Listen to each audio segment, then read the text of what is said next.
be Shay. Yes, nice to meet you. Nice to meet you. Who is this? This is little Freddie. Oh my God. Our Agile Wallaby, and you're just in time for a little Joey play date. We're about to start feeds. Oh my gosh, I'm well in. That sounds amazing. Come on in. Thank you. Little Freddie still needs his bottle. Oh my gosh. Everyone, It's like cuteness exploded in here.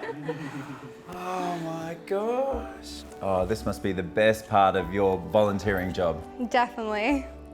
24-year-old Shay leads the Agile Project, a team of 160 volunteers dedicated to saving local wallabies trapped by rapidly growing housing development. I always say I was raised next to Joeys or alongside them. My mum was a wildlife carer. She was a single parent to 2 children, but also we just lived in a madhouse. I remember doing snake relocations, we did cassowaries, we did, of course, wallabies.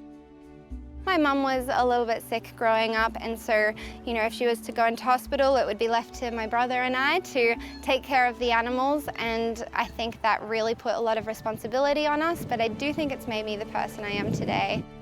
Why are they being looked after by you guys right now? Yeah, I think that's where the situation gets pretty grim. A lot of these, the majority of their mums have been hit by cars.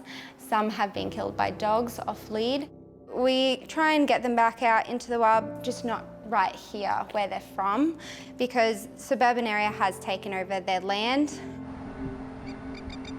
Oh my gosh, there's so many of them. Coming down to these fields and seeing the wallabies in situ, you really feel for them. They are just squashed into this really degraded area, not well looked after at all. So these guys here are called Agile Wallabies, and this mob, I mean, you can see there's probably a good few hundred of them. And the problem here is that they're actually refugees. The plight of wallabies in this particular area is 100% as a result of human development. You've got development and sports fields on all sides, and then at the escape route, you've got a huge highway. So these animals have been crushed into a small space, not thought about, not considered. And the only way to escape is along Main Road. So they're getting killed in their hundreds every year, and these guys really need some help.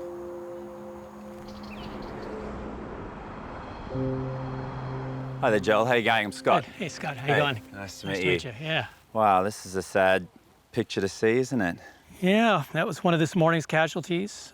Nearby, wildlife rescuer Joel has found the latest fatality. Adult female with a pinky that survived the car strike. You see the blood on the highway. You said that she had a pinky, a baby wallaby in her pouch. What's the future for that animal? Unfortunately, this one is too small to survive in care. There's the human care for an animal under 160 grams. They just are not successful, so that animal was taken to the vet and euthanized this morning. It's pretty shocking. It's a daily thing for our volunteers to deal with. All kangaroos and wallabies are gorgeous. They are beautiful, iconic creatures, and we need to remind ourselves what is a pest and what is a native animal. This road's busy, and unfortunately, this is 2 lives lost. Yes, yes. With 1 collision. Yeah. It's very And sad. this happens every day on the northern beaches up here. How does that make you feel? Oh, I'm the guy that maps and does the data for it, so I feel horrible. It's pretty, you know, it's just tough to see that. They deserve better. They really do. Yeah. The work of these volunteers is never ending, and Shay has called Scott to help deal with an emergency situation. So what you got? Well, I've just got Joel on the phone now. We're looking at a Pademelon, and I would love some help with a rescue if you're keen. Yeah, absolutely. No worries. Pademelons are small marsupials in the same family as kangaroos and wallabies. We'll be there as soon as we can. Let's All go. right, let's go. Shay's described her home area as the death spot of wallabies in Australia. But rather than just accept the status quo, she is fighting the man, and she's actually taken the Queensland government to court over her ability to relocate animals rather than just simply shoot them. She's represented herself in court, she won, and she has now proven that you can move macropods from one place to the other, and that is an absolutely amazing achievement. So is it to the left or right of the bin? It's not very often that Shay gets to have a vet on call with her, so it's great to be of use. I can assess the animal, and if it's okay, we can release it straight away without having to go into a vet clinic and all the stress associated with it. So we've got a good team here. If it comes past you, don't hesitate, grab it by the base of the tail. When we do capture the animals, it looks a little bit funny. We grab them by the base of the tail. Now that's the equivalent to scruffing a kitten. It's not going to hurt them. It's the safest for them and us because we get to turn those vicious legs away from us. The other person who's hands-free gets the sleeping bag and puts the wallaby in, and then Dr. Scott can assess from there. Okay. Shay gives me a very quick version of catching a macropod. It's basically grab it by the base of the tail and hold it up and hope that it doesn't kick you in the face or bite you. You don't think about it, just go. Just do it. Yeah. Don't think, just do. Okay, let's go. It's going to come out here. Yeah. Oh, I'm coming out. Bagger, yeah, get it, stop. Nice. Great work. All right, base of the tail. You're okay to hold her? Wow.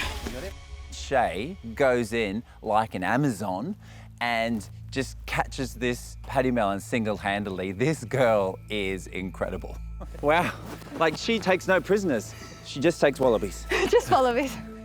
Yeah, I mean, there's three grown men standing there watching Shay in all her glory just completely lady handle this Pademelon. It's really impressive. I'll hold the base of the tail so you can assess. It's all right, darling.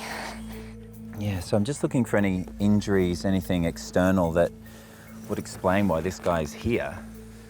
But so far, not finding anything. In these kind of situations, we really just don't know what the outcome will be. If it's got a broken leg or a really severe injury, it does mean that we will have to euthanize it. To be honest, a lot of these cases end like that, so really hoping it's not that situation. So let me just have a look at his head, if I can get him. There we go. All right, yes. Hi, it's okay. It's all right, we're here to help. It's all right. All right, he's really struggling with. I'm gonna go get the vitamin E. Can someone hold his tail? Okay. Macropod, which pretty much means big foot, that involves kangaroos, pademelons, wallabies, are quite susceptible to myopathy. Now, this is essentially death that can be caused by stress, but Dr. Scott has got some medication on hand that will reverse the stress.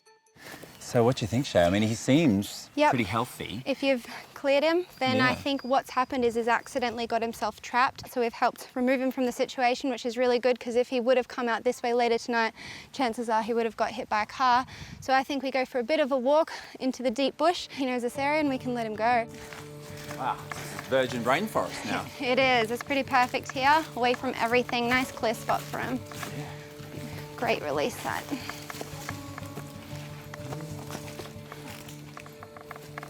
So ready to release? Yeah, this is a clear space. All right, okay, so you just lift off and then... Okay, ready?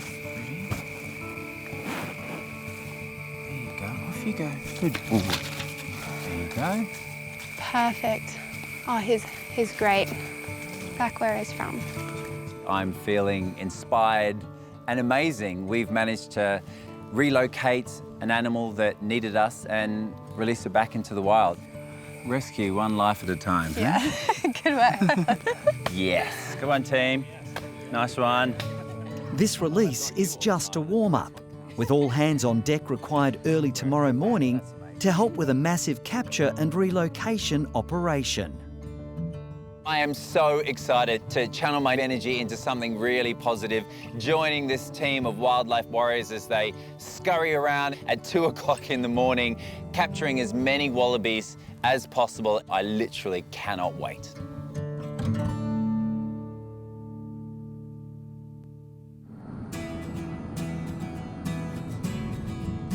Ahead of the Wallaby Catch and Release program, Scott's heading back to the Marlin Coast Hospital. Waiting anxiously are Amanda and her young children, Jai and Ezzy, who've brought in a tiny bird they're worried about. Found a little finch on the back patio, and we are thinking that it might have been chased by a bigger bird or might have fell out of its nest. if the wing has been injured, hopefully they could fix its wing and make it so that it could fly normally again. My first reaction was to look around and see if there was a nest close by, because I thought, obviously it's a bird in distress and it needs to be with its mother. Our children very much love all the animals, so yeah, it's good. Hi guys, I'm Dr. Scott. Do you want to come in? Yeah. Come on in. Let's jump in there. Well done. You know what? Whenever anyone walks in with a box, I like to guess what it might be. Platypus. No? Okay, it's got little air holes, so is it a bird? Yeah. Yeah, it is? All right, do you want to show me? Let's have a little look. Let's have a... Oh, wow, look at that. Isn't that beautiful? Wow, so where did you find him? We found him on the back patio. Not looking too well, is it?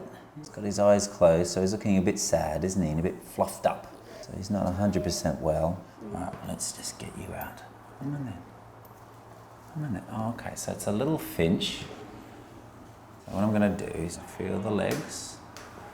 Hold my finger and you can see that leg's okay, yeah? So let's just check the wings now.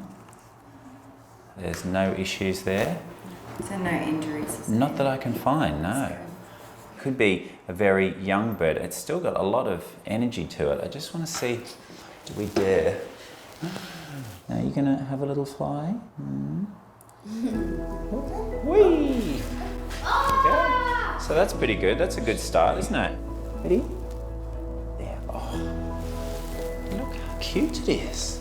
I so love the fact that you kids are already rescuing wildlife. That's a good start, isn't it? Hey? You're like, when I was your age, that's what I would be doing as well. I'd find a sick bird and bring it home and look after it. It is just closing its eyes, so I think it is debilitated, but the fact that it's trying to fly, I think just needs to rest.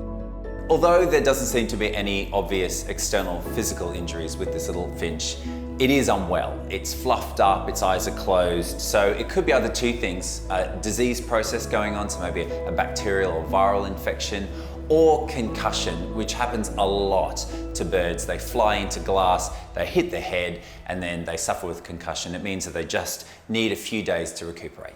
So I think this is the kind of patient that might do well at home being looked after by you guys for a few days. How's that sound? Should you ask what type of seeds? What kind of seeds Yeah. do we feed it? Well, I think it's quite easy. You could just get budgie seed or canary seed from the supermarket. Easy. Yeah, and once you see that he's eating and he's happy, then you might better return him back to his little family. Yeah? From your family to his family. Do you remember what was the name that you picked out for him? Marlin. Marlin, very good. Marlin's a cool name.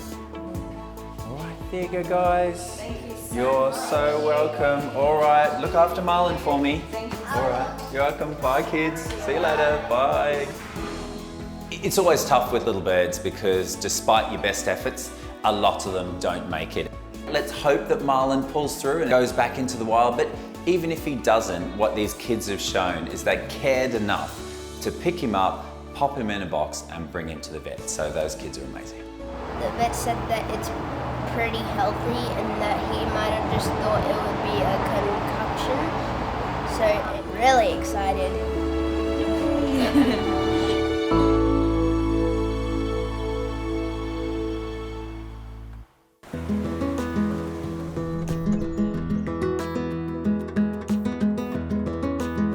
Hi there, how you doing?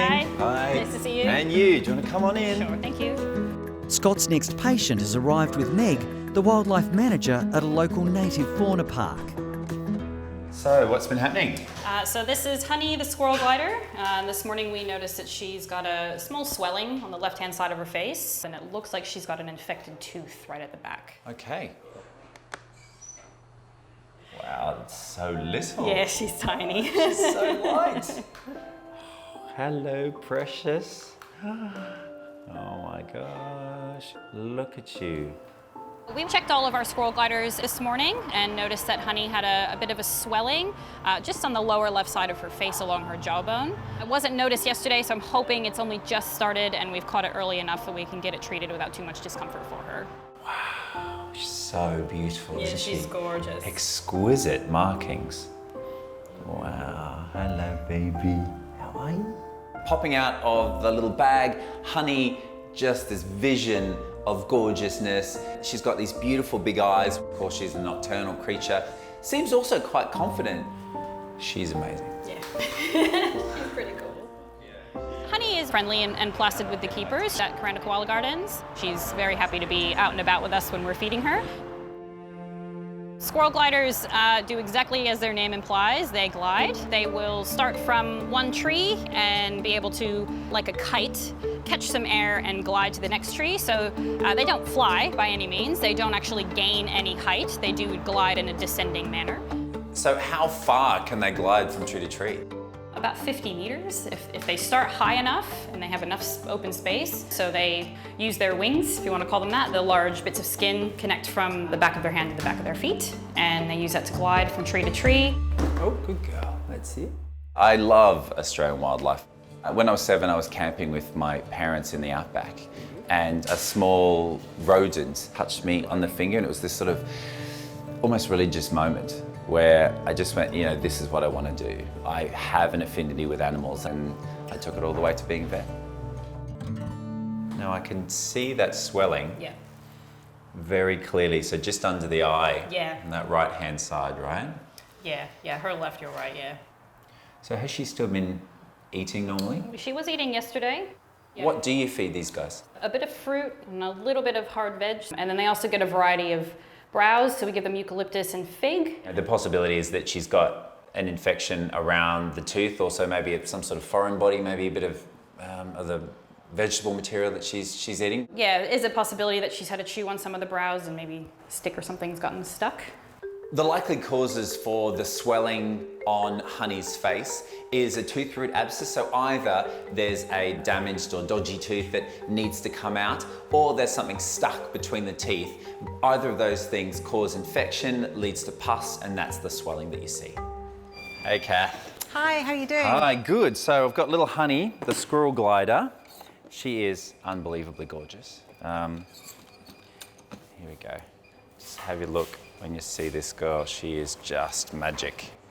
Oh, hi, beautiful. Isn't she just magical? She's stunning. You can see the swelling on her face. That's it, yeah. And that's the issue that we have to address today. So we'll give her a little bit of gas. Yep. Wait until she's nice and sleepy. I'll have a look into the mouth. We'll see what the problem is and we'll go from there. Perfect. Sound good? All right. Yes. All right, sweetie. Put a little nose in there. There we go. This is the first time Scott's treated a squirrel glider, and dealing with such a delicate native animal is making him more than a little nervous. All right, you happy for me to put the gas on? I am, yeah. Come on.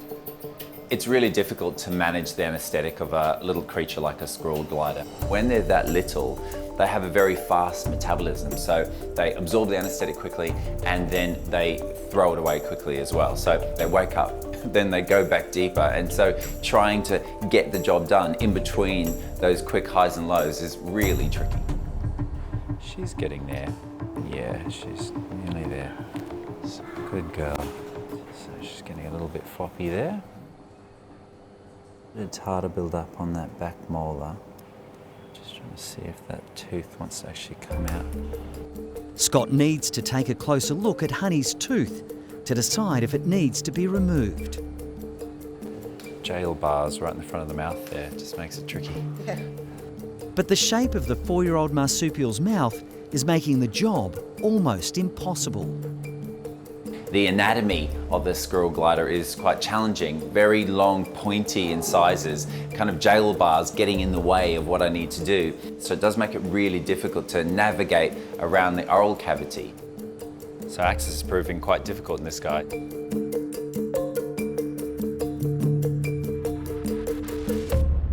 All right, sweetie. It's all right. Suddenly, the tiny patient begins to stir. Honey is giving us constant frights, going deep into the anaesthetic, and then would virtually stop breathing, and then she would wake up because you took the anaesthetic away. It really is quite a difficult day at the office. Just wondering what we should do to just monitor her heart rate. Honey is a tiny little creature, so delicate, and unfortunately can die without trying at all. You just need to go back to your basic skills. Your patient needs to keep breathing and their heart needs to keep beating. All okay? Breathing's good, heart rate's great. Amazing. Okay, perfect. With Honey's vital signs back to normal, Scott discovers the cause of the fragile little creature's swollen mouth.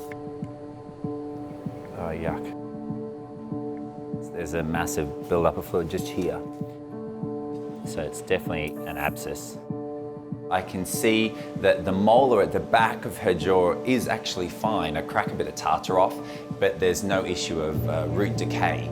But further back, there's this sort of cheesy pus that's present there. And although I'm using cotton buds to try and remove the pus, there's still a big, large lump of fluid that needs emptying. Gosh, yuck. There was a lot of infection in there. Once again, the peculiar shape of Honey's mouth is preventing Scott from getting enough access to the infected area. There's definitely a hole down the back there where all this pus is coming from. So I think what we'll do, I might just put a tiny little incision just underneath the chin and flush it out that way. As a vet, you need to be light on your feet, and when you can't perform a procedure one way, you need to come up with a solution. So as I can't get the pus out of her mouth, I know I need to go from underneath to try and relieve that pressure of this abscess. What it means now is I need to perform a lancing of the area, basically using a scalpel, very carefully applied through the muscles and the nerves and the blood vessels of that area, and then allow the pus to run free and escape that area. Oh, wow. That is disgusting. Oh gosh, so much infection. Oh my God. As soon as I lance it, a torrent of nasty green pus comes flying out of Honey's face. How can something so cute produce something so disgusting? That is a huge amount of pus for a little creature. Yeah, it's half the size of its head. So glad we've done that. Okay. Oh, that's going to make such a massive difference, just that pressure relief. You can just imagine, she'll be like, ah. Yes. Within the pus is a whole bunch of toxins, and it actually really depresses you, makes you feel nauseous and sick. So now that we've got rid of that, that's going to be the start of Honey's recovery. Even the swelling's gone down considerably. Yeah, I can actually feel she's got a jaw again. Scott gives the infected area a flush before starting the tiny squirrel glider on a course of antibiotics. Okay, well that looks pretty good, I think. That face looks so much better. It looks so much better. Yeah. Hi, beautiful. Honey's face just all of a sudden changes to be much more sleek and slimline and perfectly balanced on both sides. So we know we've done a good job here, and it is just a privilege to be handed tiny-mouthed Honey. It could all go wrong, but it didn't, thank goodness. Meg will be here soon to pick you up and reunite you with your family. Honey has made a rapid recovery from her surgery. Hi! Here's your girl. Hello, honey. How are you feeling? Yeah, She looks heaps better. Yes, Great. yes. She had the most incredible amount of pus come out of her mouth. Oh, It was really gross. It was a lot. Well done, sweetheart. Hello. You want to go back home, don't you, baby? Ah, that's so nice. Honey looks so much better now. The swelling in her face is completely gone. So I'm really happy we can take her back home and just continue with some antibiotics for a few days, and she should come good. It's great. Oh, yes. I love you too. But Honey's not ready to go home just yet. She's become quite attached to Scott. Honey seems to be a little bit like Velcro with Dr. Scott. A little bit hard to get her off of him. I think she fell in love a little bit, has a little bit of a crush. Come on now. She just loves her vet. What can she say, you know? There we go, honey. This little creature is absolutely stunning, and getting the chance to have a little play with her and a bit of a smooch is really pretty special. I wish she was gliding off into the sunset back to the UK with me.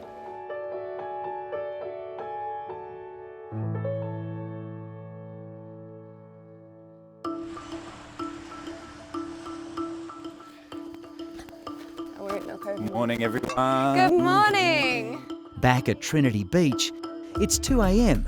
and Scott is meeting up again with wildlife rescuer Shay and her team to try to capture and relocate as many wallabies as possible. So everybody knows the traps I'll be setting this morning. I'll take Dr. Scott. The aim is to get in and out as quick as possible. It's really exciting, you know, it's very quiet and very still at the moment, but I appreciate from what Shay's been saying that the energy starts really pumping and the adrenaline gets going when the animals are going into the traps. All right, So what have we got here? heaps of sweet potato, which is like healthy wallaby chocolate. Yeah. They love it, and we'll go set the traps. And that is our ton of sweet potato that we order in order to do this. Wow.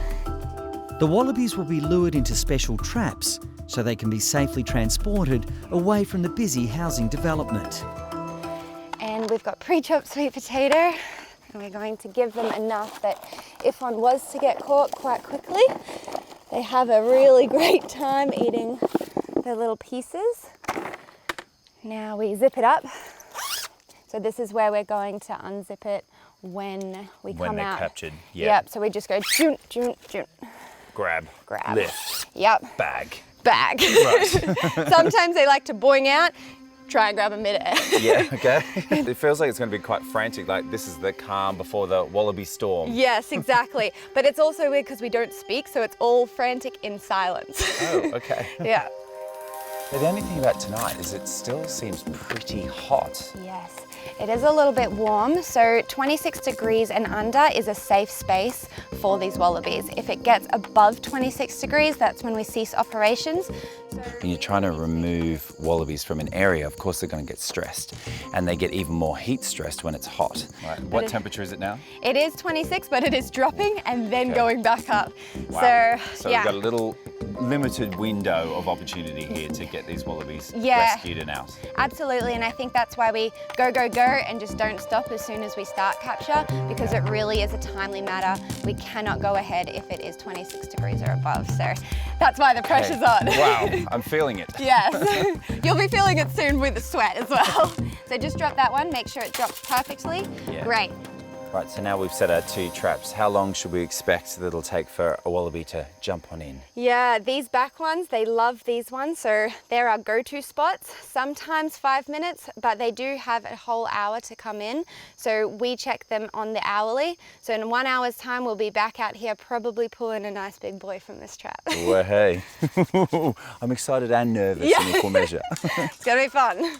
Well, Shay and I have just finished setting all the traps with the team, and the good news is that the temperature is coming down, so it's now gone down to 24 degrees, so we are ready to go. The light is green. And it isn't long before the first traps produce results. All right, this will be the first capture, guys. Everyone feeling okay? Yep. All right, let's go.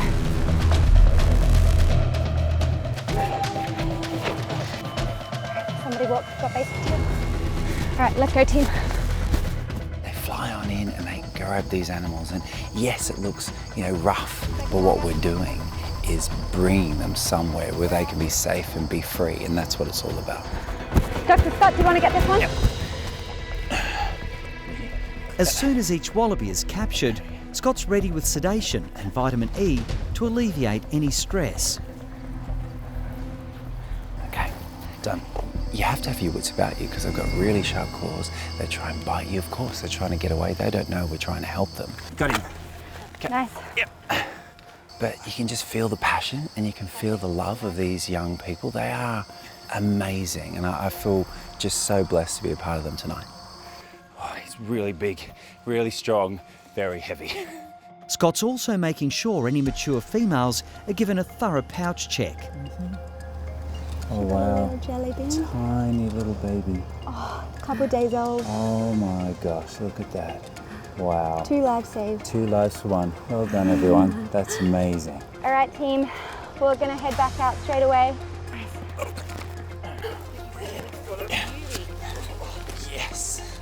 Yeah, it's so fast and furious now. The team have just got another one, and I've got another one. So it's been a great haul in the end. So right at the last minute, we've managed to save a whole bunch of Agile wallabies. The sun's just coming up over there, so you know that the heat's going to come with it, and that's why we need to move.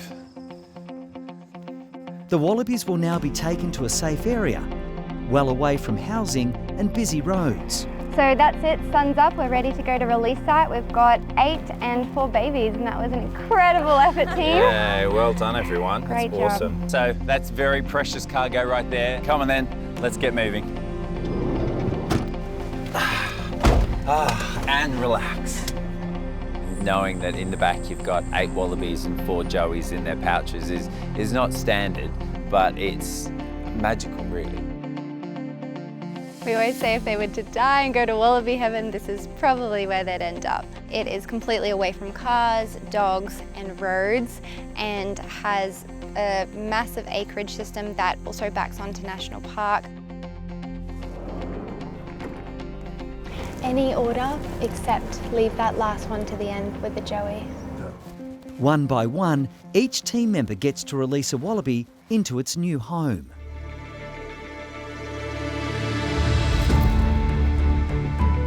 Wow, that was good, wasn't it? Ready? No, he's fine. Just gonna check her pouch first, just to make sure we can still see. Whoa. She gone. Okay. There she goes.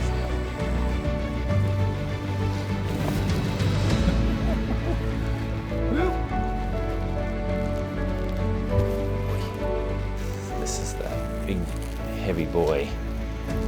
He's gonna hopefully lead this mob into a bright future.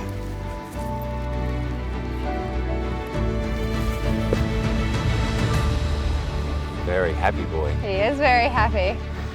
Amazing. You know, these are creatures that deserve our respect, and the fact that we've been able to bring them out here, and it's absolutely gorgeous. And this guy's just confidently hopped away to his new future. It just feels so good. A healthy little joey there still in the Yep. pouch. Mum and baby are very relaxed together, twitching from dreaming. So cute. Yeah. And well done you. Yeah. Look at that. You rescued all these lives. Hey. That's good. Good mama. Hey, well done everyone. Good job. Well done, well done. That was great. It's amazing. Now to bed. Wow, it's exhilarating, isn't it? It is, I can see why you do it. Yes, you almost want to cheer, but you're like, oh, gotta be quiet. Yeah. The moment that you get to open up that bag and watch the wallaby run away is just sigh of relief. It's done, and it's probably the most incredible part of the whole journey.